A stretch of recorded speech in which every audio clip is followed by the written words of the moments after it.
विश्व के इतिहास में मील का पत्थर साबित हुई फ्रांसीसी क्रांति।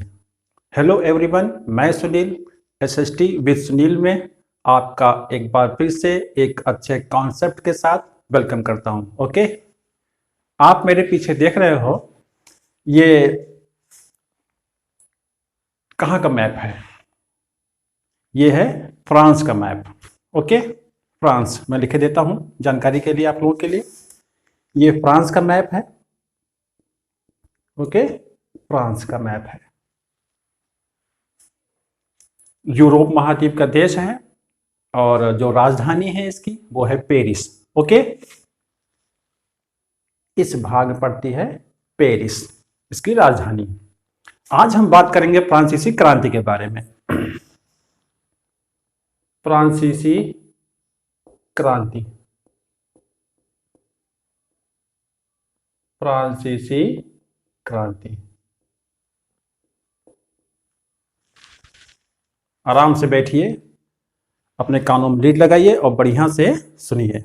और बोर होते हैं, बोर तो मैं आपको होने ही नहीं दूंगा, क्योंकि कॉन्सेप्ट ही ऐसा है और कभी भी ऐसे ही कॉन्सेप्ट मैं लेकर के आया करूंगा। ओके, तो शुरू करते हैं फ्रांसीसी क्रांति। फ्रांसीसी क्रांति का जो वर्ष है वो 1789 है। ओके, 1789 में फ्रांस में एक क्रांति होती है, जिसका एक कह सकते हैं कि बहुत बड़ा योगदान रहा है ना, विश्व को बदलने में। और विश्व को बदलने में किस प्रकार से इसने अपनी भूमिका निभाई? इसने 3 शब्द दुनिया को दिए, एक है स्वतंत्रता, एक है समानता और एक है भाईचारा। ओके, तो ये क्रांति के बहुत सारे कारण हैं, तो हम पहले 1 बाय 1 करके इन कारणों पर चर्चा करेंगे। ओके, तो जो पहला जो रीजन है वो है राजनीतिक कारण। ओके, पहला है राजनीतिक कारण, राजनीतिक कारण। ओके, राजनीतिक कारण। अब वे राजनीतिक कारण क्या थे जिनकी वजह से ये क्रांति हुई? राजनीतिक कारण में पॉलिटिकल मतलब कि रीजन में मुख्य बात थी वहां के राजा Louis 14, Louis 15 and Louis 16। Okay, मैं यहां पे लिखे देता हूं आप लोगों के लिए। लुई 15, पहले तो 14 आएगा, लुई 14, लुई 15, उसके बाद आपके आएंगे लुई 16, 14वें, 15वें और 16वें।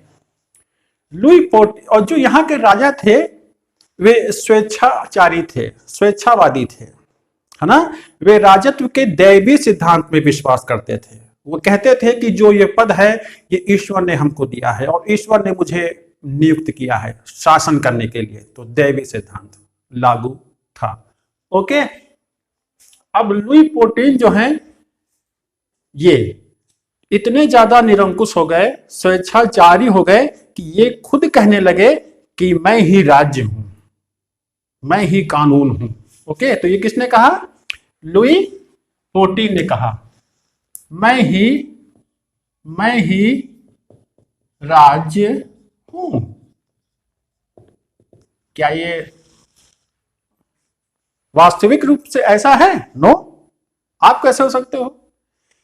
आपको तो केवल जनता ने चुना है शासन करने के लिए, एक सामाजिक समझौते के तहत। ओके, तो ये कहते हैं लुई 14 कि मैं ही राज्य हूं, यानी कि ये एक निरंकुश वादी विचारधारा है जो इनके इन शब्दों में झलक रही है। ओके, उसके बाद लुई 15 गद्दी पर बैठते हैं। ये उनसे भी ज्यादा विलासी प्रवृत्ति के थे।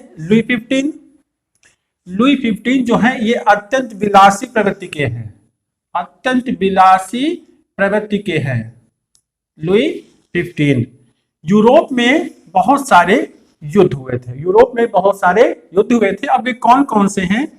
एक हुआ था ऑस्ट्रिया का युद्ध।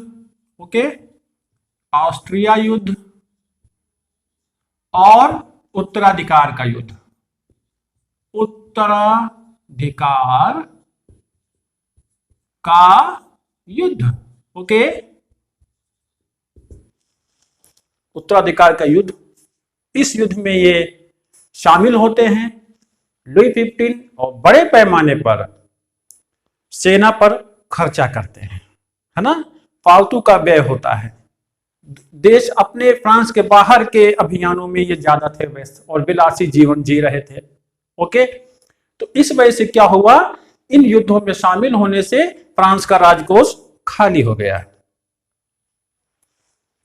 एक चाय बना के बैठिए, बढ़िया पीजिए और वीडियो का आनंद लीजिए, क्रांति का। ओके, तो चलते हैं।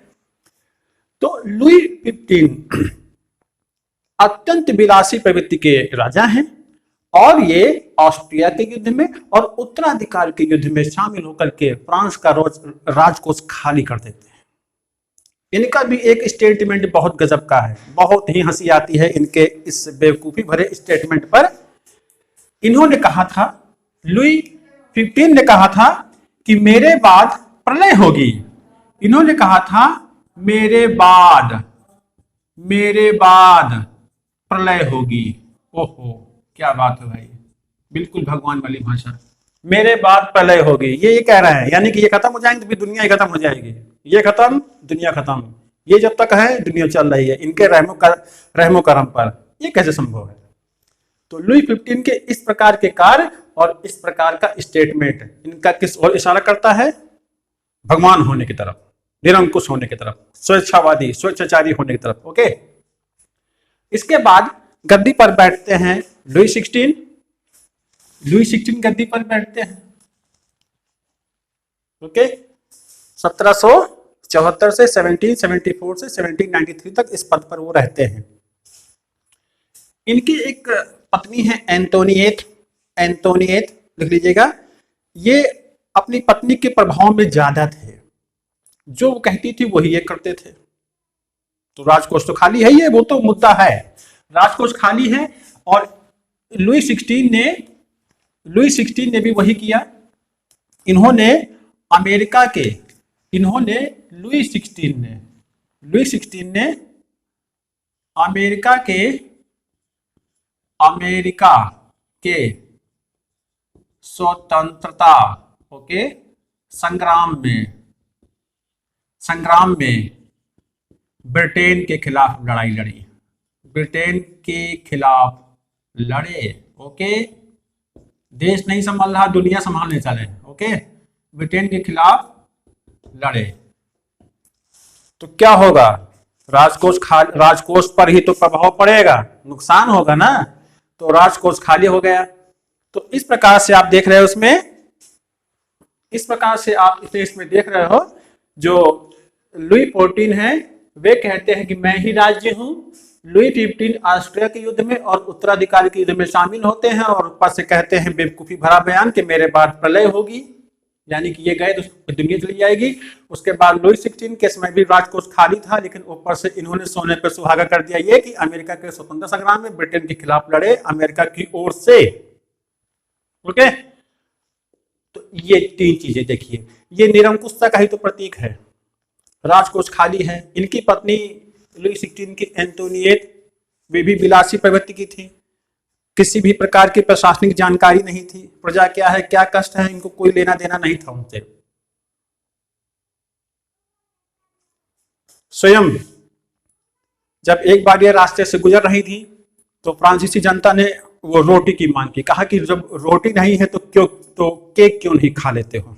इस प्रकार के स्टेटमेंट एंटोनिएट के। तो ये इस प्रकार के देखते हो आप, ये सब पॉलिटिकल रीजन है जिनकी वजह से ये सब हुआ। ऑस्ट्रिया का युद्ध, उत्तराधिकार का युद्ध, अमेरिका के स्वतंत्रता संग्राम का युद्ध, इन युद्धों में शामिल होकर के इन्होंने अर्थव्यवस्था को चौपट कर दिया। ओके, समाज कैसा था यहाँ का? समाज की बात करते हैं। समाज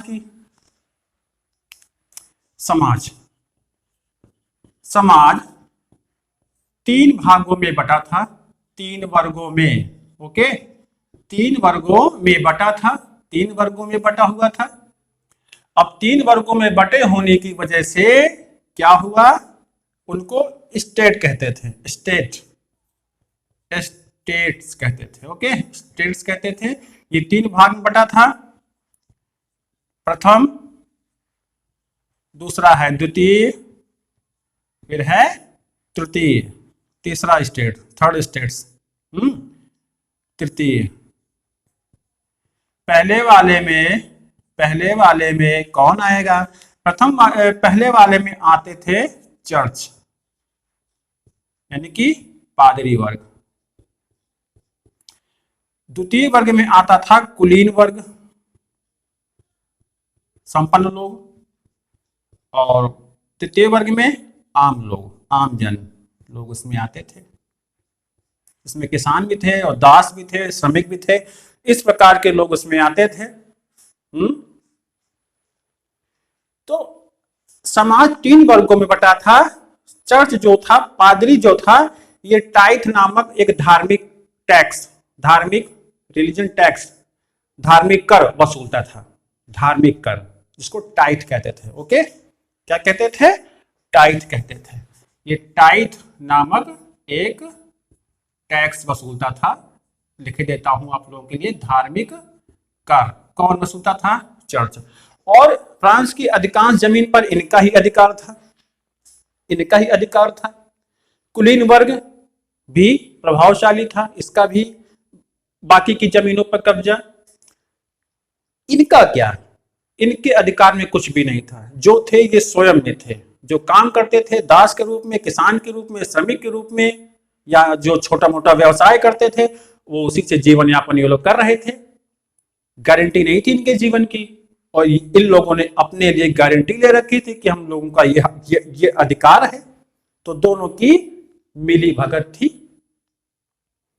आप देख रहे हो यहां पर राजकोष खाली हो गया है ना, अभी वो बात आएगी। इसके बाद कुछ रीजन और भी हैं, जैसे दार्शनिक लोगों के विचार। ओके, दार्शनिक लोगों के विचार यहीं पर मैं लिखे देता हूं, दार्शनिकों के विचार। ओके, दार्शनिकों के विचार। इनके विचार क्या क्या थे? दार्शनिकों में जैसे मॉन्टेस्क्यू का नाम आता है बेटा, मॉन्टेस्क्यू। मॉन्टेस्क्यू जो है एक विचारक है, फिलोसफर है। इन्होंने किताब लिखी थी, spirit of the laws. Okay, spirit of the laws. इसमें इन्होंने कहा था कि जो फ्रांस का राजा है वो किस प्रकार से निरंकुश है। इसी स्पिरिट ऑफ द लॉज में मॉन्टेस्क्यू ने एक सिद्धांत पेश किया था, शक्ति पृथक्करण का सिद्धांत।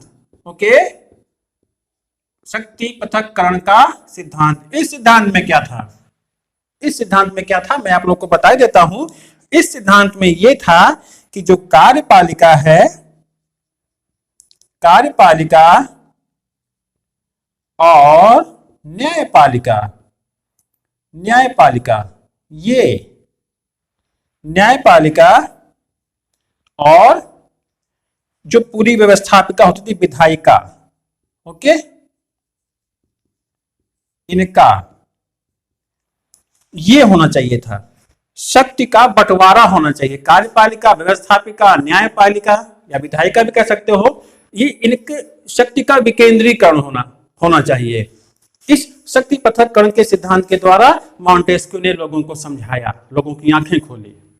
कहा कि जब शक्ति पृथक्करण का सिद्धांत लागू हो जाएगा तो व्यवस्थाएं अपने आप ही सुधर जाएंगी, क्योंकि इन सारी शक्तियों को तो अकेले राजा लेके बैठा है, और अकेले राजा के पास का कहां है, तो ये कहां का न्याय है। कहा कि क्रांति होनी चाहिए, लोगों को मतलब कि समझाया कि करो कुछ, शक्ति का विकेंद्रीकरण हो।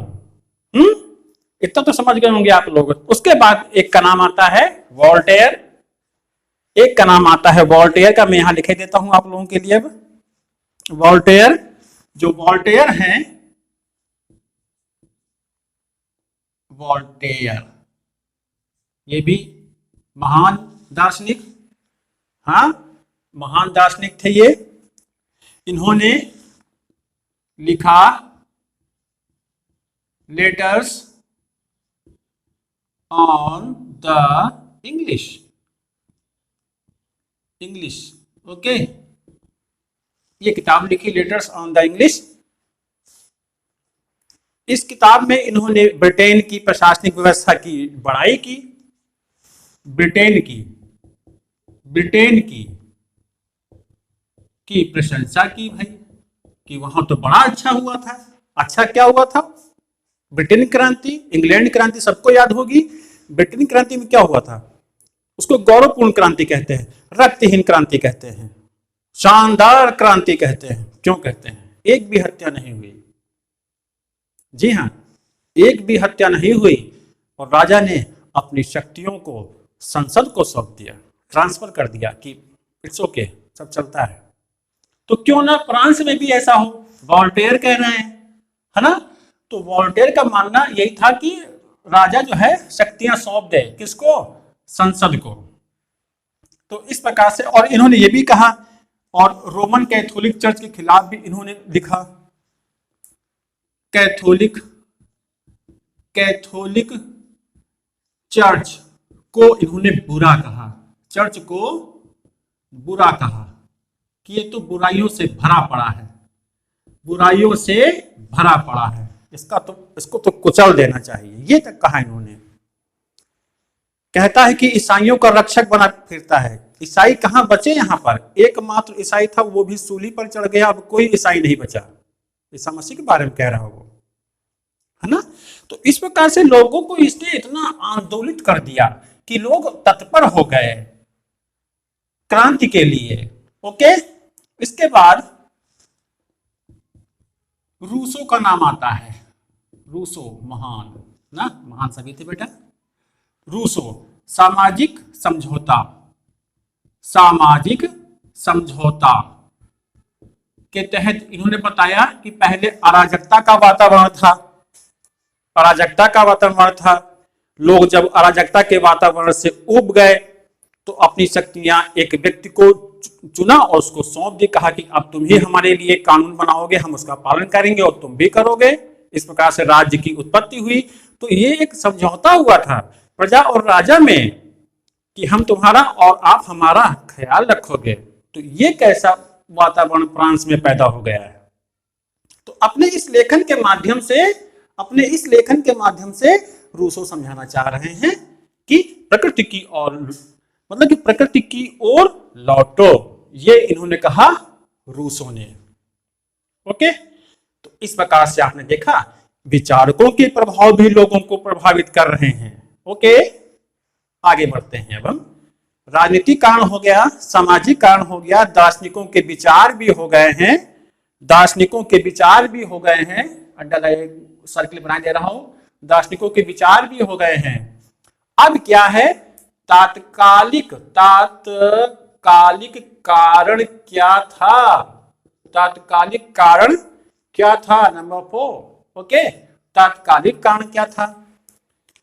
आप लोगों ने देखा कि युद्ध हो रहे हैं, राजकोष खाली है, इनकी अय्याशियों की वजह से, इनके युद्धों की वजह से, तो कोष खाली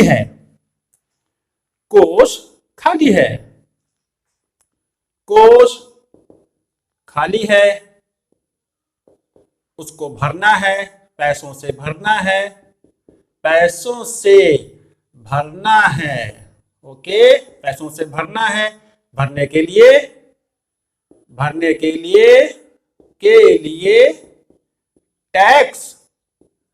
टैक्स लगाना होगा। ओहो, टैक्स लगाना होगा, कितनी बड़ी बात है भैया। देख लो, कोष खाली है, टैक्स लगाना पड़ेगा।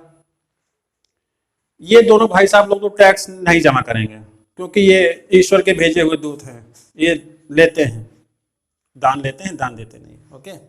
तो सारा दोष इनके ऊपर, तीसरे स्टेट के ऊपर सारा बोझ आने वाला था। और कहा गया स्टेट जनरल की बैठक बुलाई जाए, स्टेट जनरल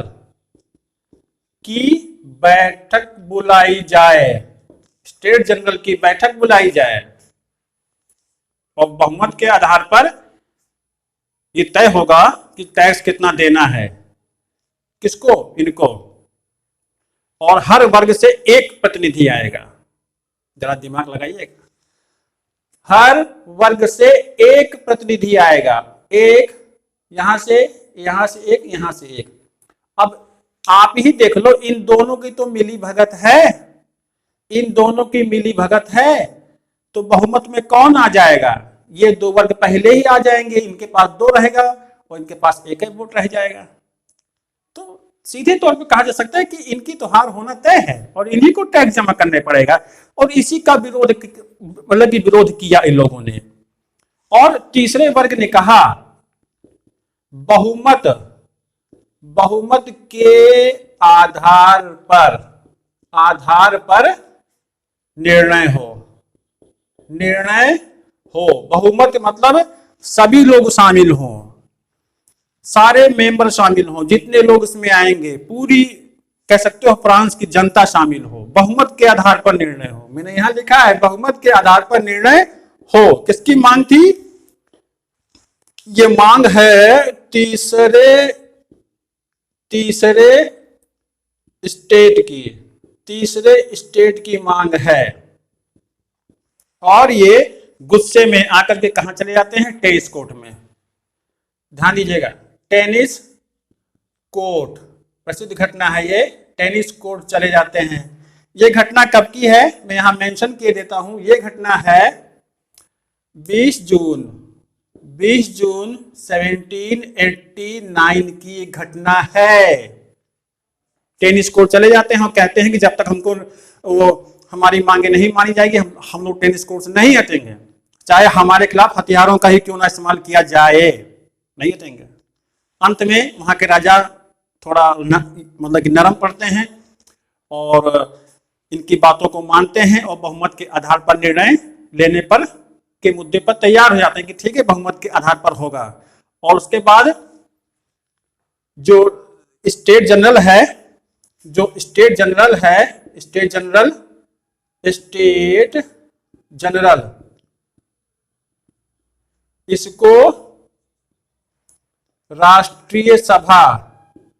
इसको राष्ट्रीय सभा घोषित कर देते हैं। नेशनल असेंबली, राष्ट्रीय सभा घोषित कर देते हैं। और यही राष्ट्रीय सभा जो है क्या बनाएगी? संविधान सभा बनाएगी।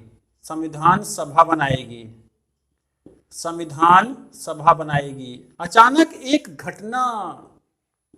एक र्यूमर फैलता है, अफवाह फैलती है कि जो लुई 16 जो राजा हैं, ये अपने दुर्ग में हथियार जमा कर रहे हैं। तो लोगों को लगा कि ये तो फिर हम लोगों का दमन करना चाहते हैं राजा, तीसरे वर्ग को लगा। ओके, तभी लोग, जनता, प्रजा की किले पर हमला कर देती है। किले पर हमला, वो किले का नाम क्या है? बास्टील का दुर्ग। ओके, बास्टील के दुर्ग की घटना होती है। ये कब होती है? 14 जुलाई 14 जुलाई 1789, जरूर लिख लीजिए।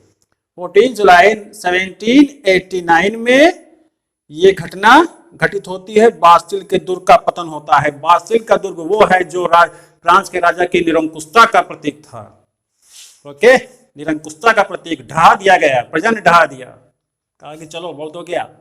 इसके बाद क्या होता है? 1791 में जो राजा हैं वे संविधान सभा को मान्यता दे देते हैं। कि ठीक है, संविधान का निर्माण करो, जो मुद्दे हैं उन पर विचार करो। अब इसी संविधान सभा में क्या होता है? दो मुद्दों पर बात बन जाती है। पहला है शक्ति पृथक्करण का सिद्धांत लागू होगा। शक्ति पृथक्करण सिद्धांत। ओके, शक्ति पृथक्करण सिद्धांत। और दूसरा है शक्ति पृथक्करण सिद्धांत, और दूसरा यह है राज्य की राज्य की सार्वभौम सार्वभौम शक्ति, सार्वभौम शक्ति किसमें होगी? जनता में मानी जाएगी। अब जनता में मानी जाएगी। ये मुद्दे निकल करके आते हैं किसमें? फ्रांस की क्रांति में, संविधान सभा के द्वारा। इसको आप लोग जरूर नोट आउट कर लेंगे, ठीक है। तो उसके बाद क्रांति कह सकते हो, यहां तक 14 जुलाई 1789 लगभग सफल हो जाती है। मैंने लगभग कहा है, ओके। इसके बाद क्या होता है? एक नया दौर शुरू होता है। वो नया दौर क्या है? National convention, okay. National convention, convention का दौर, चरण शुरू होता है। क्रांति खत्म हो गई है, अब नेशनल कन्वेंशन का दौर शुरू होता है। ये भी चरण आता है, आप लोग जरूर लिखेंगे। नेशनल कन्वेंशन का चरण आता है। इसमें जो है मूल परिवर्तनवादी लोगों का प्रभाव पड़ता है। मूल परिवर्तनवादी, ओके, जिनको हम कहते हैं रेडिकल। मूल परिवर्तनवादी, इसका मतलब होता है रेडिकल का। इसमें दो संस्थाएं बनी थी। कौन सी दो संस्थाएं बनी थी? एक है जैकोबिन क्लब, और दूसरा है Girondist okay club. Girondist club, Jacobin club है, रोबेस्पियरे ये इसके मुख्य कर्ता धर्ता थे। और जिरोंदिस्ट क्लब के मैडम रोला, ओके, बिंदी लगा देंगे पर मैडम रोला। ये लोग उग्र विचारों वाले हो गए। उद्देश्य बढ़िया था, परिवर्तन करना है, लेकिन अब ये परिवर्तन फ्रांस के बाहर चाह रहे थे। यही गड़बड़ कर देते हैं, ओके। अब इन लोगों ने ये गड़बड़ करनी शुरू की। अब ये फ्रांस के बाहर निकल रहे हैं। ये बिस्के की खाड़ी है, यहाँ पर ये इंग्लिश चैनल है, यहाँ पर नीदरलैंड है, यहाँ पर जर्मनी है, यहाँ पर ऑस्ट्रिया है, और इस जगह पर है स्विट्जरलैंड, और ये पड़ोसी देश है इटली, इस भाग में। अब ये फ्रांस की जो क्लब हैं, ये बाहर की ओर भागते हैं, दुनिया को सिखाना चाहते हैं कि हमसे सीखो। प्रभाव जमाना चाह रहे हैं अपनी क्रांति के बल पर दुनिया के देशों पर। इसके बाद क्या होता है? जैकोबिन क्लब, जिरोंदिस्ट क्लब, ये ज्यादा उग्रवादी है, ये उतना नहीं था, ठीक है। इसके बाद क्या होता है? ऑस्ट्रिया से युद्ध करते हैं ये लोग, जो अपने शासन संभाले हुए हैं फ्रांस का। ऑस्ट्रिया से युद्ध करते हैं, ये फ्रांस अलग है। ऑस्ट्रिया से युद्ध करते हैं, और क्या होता है? नेशनल कन्वेंशन की पराजय होती है। युद्ध में पराजय होती है। किसकी पराजय हो रही है? नेशनल कन्वेंशन की, मूल परिवर्तनवादियों की, रेडिकल्स लोगों की, जैकोबिन क्लब, जिरोंदिस्ट क्लब के लोगों की हार हुई ऑस्ट्रिया से हुए युद्ध में, ओके। हाँ, 1792 में इनकी क्या होती है? हार हो जाती है नेशनल कन्वेंशन की 1792 में। उसके बाद ऑस्ट्रिया जो है धमकी देता है। मुद्दे की बात है, यहां समझिएगा। ऑस्ट्रिया धमकी देता है कि आप लोग, ऑस्ट्रिया धमकी देता है किसको? नेशनल कन्वेंशन को, इन लोगों को, कि आप लोग क्यों नहीं अपने राजा की आज्ञा का पालन करिए, उनकी अवज्ञा मत करिए। यही बात इन लोगों को चुभ जाती है। इनके मन में यह आता है कि कहीं ऐसा तो नहीं कि जो लुई 16 है अपना खेला खेल रहा है और हम यहां तलवार लिए घूम रहे हैं। यानी कि इनको लगा कि जो हमारा राजा है लुई 16 वो ऑस्ट्रिया से मिला हुआ है, उसी ने सब बता दिया था, सब लीक आउट कर दिया था कि कैसे युद्ध होना है, इसीलिए हम लोग हार गए 1792 में, इनको लगा। और ऑस्ट्रिया ने धमकी दी कि तुम लोग अपने राजा की आज्ञा का पालन करो। तो इस प्रकार से इन लोगों में ये विचार आ गया कि लुई 16 मिला हुआ है।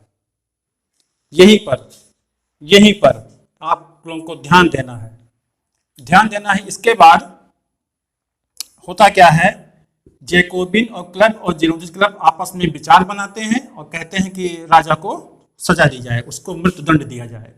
उसके बाद जैकोबिन क्लब तो जो है तैयार हो जाता है फांसी वो सजा देने के लिए, उसके मृत्युदंड देने के लिए। उसके बाद लेकिन ये थोड़ा उसमें हिला हवाली करता है, जल्दी फैसला नहीं करता है, लेकिन बाद में शामिल हो जाते हैं।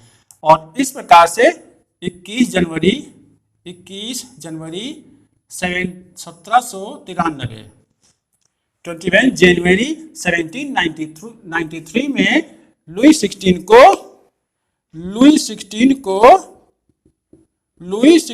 को मृत्यु दंड दिया जाता है। ओके, और इनकी मृत्यु हो जाती है। इस प्रकार से आपने देखा कि ये राजा मारे गए, क्योंकि ऑस्ट्रिया से धमकी देने के बाद कुछ देश अब गुट बनाने लगे थे। वो कौन कौन से देश हैं मैं बता देता हूं आप लोगों को। वो देशों का नाम है जैसे ब्रिटेन, है ना, ब्रिटेन, ऑस्ट्रिया,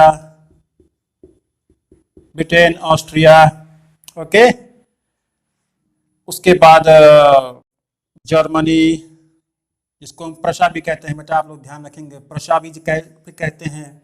हॉलैंड,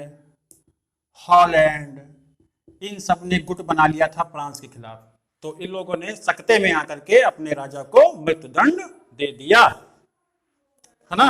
तो देखिए किस प्रकार से क्रांति हो रही है, कारण बन रहे हैं, क्रांति हो रही है। फिर 1789 में सफलता मिल रही है, लेकिन कुछ लोग फिर मूल परिवर्तनवादी रेडिकल्स का प्रभाव बढ़ता है, नेशनल कन्वेंशन का काल आता है, चरण आता है। उसके बाद ये लोग भी इतने उत्तेजित हो जाते हैं कि दुनिया को बदलने निकल पड़ते हैं। जो दुनिया भर के देशों को वो बात पसंद नहीं आती है। पसंद क्यों आए? जो इनके पड़ोसी देश हैं वहां पर तो राजतंत्र है ही है। क्या ये राजा लोग सपोर्ट करेंगे कि आओ हम सपोर्ट करते हैं? अगर ये लोग जो मैंने नाम बताए, ब्रिटेन, ऑस्ट्रिया, प्रशा, हॉलैंड, अगर ये लोग सपोर्ट कर देते तो इनके यहाँ भी क्रांति का डर था। प्रजा जागरूक हो जाती कि अरे ये तो जो है हमारे राजा लोग तो फ्रांस को सपोर्ट कर रहे हैं, क्रांति को सपोर्ट कर रहे हैं, तो क्यों ना हम भी क्रांति कर दें। तो इन लोगों ने कहा कि नहीं, कुछ ऐसा करना होगा कि ताकि फ्रांस को दबाया जा सके, बढ़ने ना दिया जाए, है ना। तो इस प्रकार से ये मारे गए। उसके बाद एक काल और आता है, एक काल नेशनल कन्वेंशन आपने देख लिया, डायरेक्टरी का काल आता है। डायरेक्टरी का काल आता है, ओके। डायरेक्टरी युग आता है, एक चरण ये भी आता है बेटा, बहुत इंपॉर्टेंट है ये। डायरेक्टरी काल आता है, ये किसके अंडरटेकिंग में आएगा? ये आएगा बोनापार्ट, जिसको हम नेपोलियन कहते हैं, ओके। तो नेपोलियन बोनापार्ट के अंतर्गत डायरेक्टरी का काल आता है, जो कब से कब तक चलेगा आपका? ये 1799 से 1814 तक चलता है। 1799 से 1814 तक डायरेक्टरी का काल आ जाता है। ये वही नेपोलियन है, ये भी अपने देश से बाहर निकल पड़ते हैं कि लो भाई हम भी अब हैं राष्ट्र। ये फ्रांस में फिर से लेके आते हैं क्या? ये फ्रांस में फिर से लेके आते हैं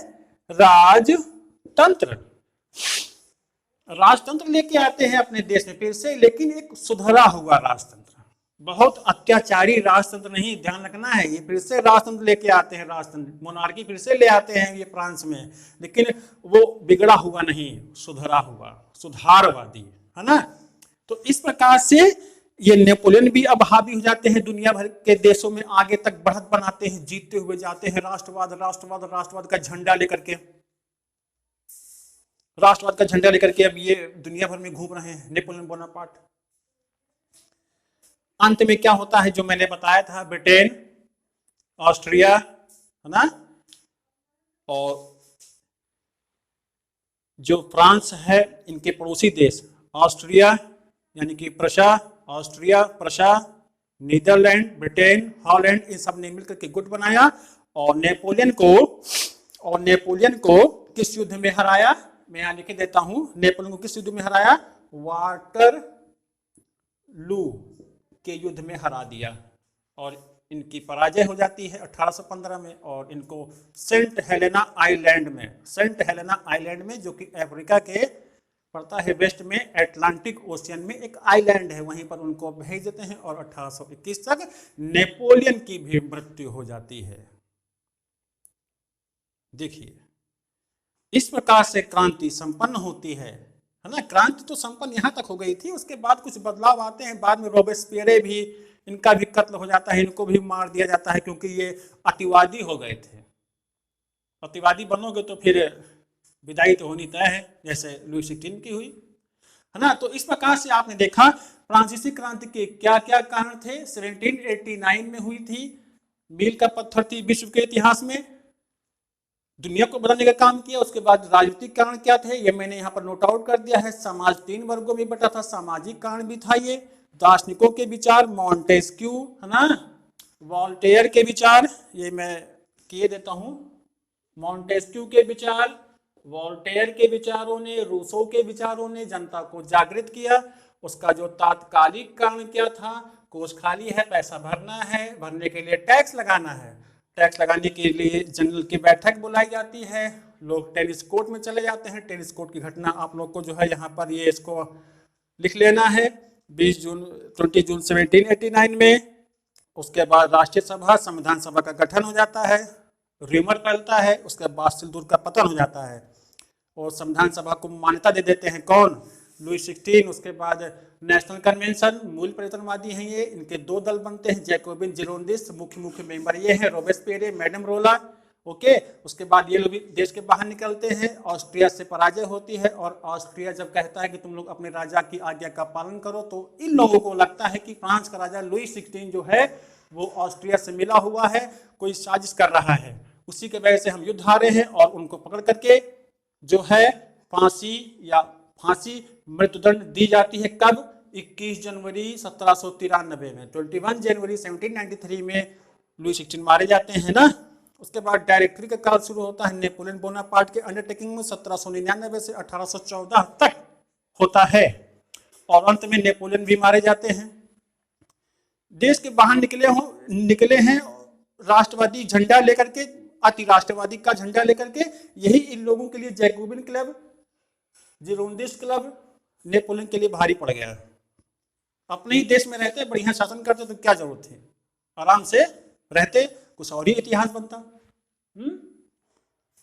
तो ये था मेरा आज का वीडियो, फ्रांसीसी क्रांति, रशियन क्रांति। मैंने वीडियो बना दी है, डाल दी है, आप उसको देखिए। मील का पत्थर भी देखिए, विश्व के इतिहास में मील का पत्थर साबित होने वाली क्रांति ना। तो आपने देखा कि किस प्रकार से मैंने ये आप लोगों को विद मैप बता दिया है। मैप बना लेंगे और मैप थोड़ा बता देते हैं। ये फ्रांस की राजधानी यहाँ पर पेरिस है, आप लोग मैप बना करके लिख लेंगे। तो अंत में मैं वही बोलता हूँ, वीडियो मेरा कैसा लगा, अच्छा लगा, लाइक करो। थोड़ा आप लोग भी अंडरस्टैंडिंग बना करो, थोड़ा मुझे बार बार बोलना थोड़ा अजीब लगता है। ओके, और कैसा लगा वीडियो कमेंट जरूर किया करो। आप लोग कमेंट करने से थोड़ा मेरा हौसला बढ़ता है कि कहाँ क्या कमियां हैं, सुधार लूँ मैं, है ना। तो आप लोग सब कुछ जो है इसको नोट आउट कर लेंगे। मैं हट जाता हूँ, इसका स्क्रीनशॉट लेकर के आप लोग इसको जरूर लिखें और जो कमियां हैं इसको जरूर से जरूर बताएं। और आपकी पढ़ाई कैसी चल रही है? अच्छी ही चल रही होगी। अब मैं मिलता हूं आपको एक अच्छे कॉन्सेप्ट, एक अच्छी वीडियो, एक अच्छे फैक्ट्स के साथ। बहुत सारे फैक्ट्स लेकर के मैं चलता हूं ताकि आप लोग का नॉलेज अधिक से अधिक अच्छा हो, है ना। तो फ्रांसीसी क्रांति संपन्न होती है, ओके, 1789 में, 14 जुलाई 1789 में। ओके, तो अब आपको हम मिलते हैं नेक्स्ट वीडियो में। Thank you.